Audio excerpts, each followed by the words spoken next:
everyone, I'm Shannon Cake. Welcome to the Now South Florida. This is a show that keeps you in the know.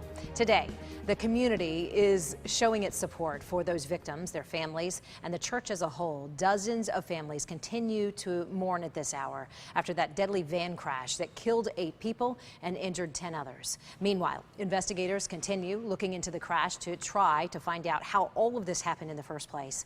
The Now's Katie Johnson is live from the Independent Haitian Assembly of God Church in Fort Pierce with the very latest on this investigation. Katie?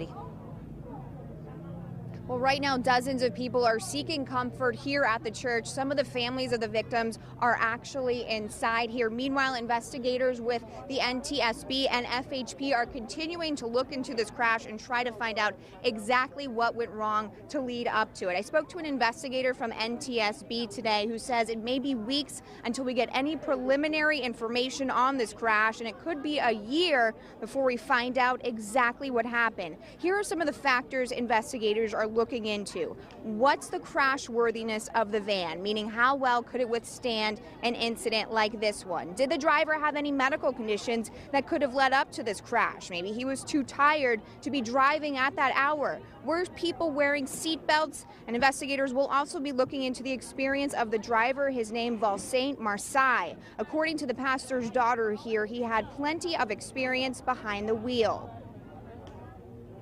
He had over 10 years working for the school board of St. Lucie County as a bus driver, and he's also had over 15 years certified CDL license is still current.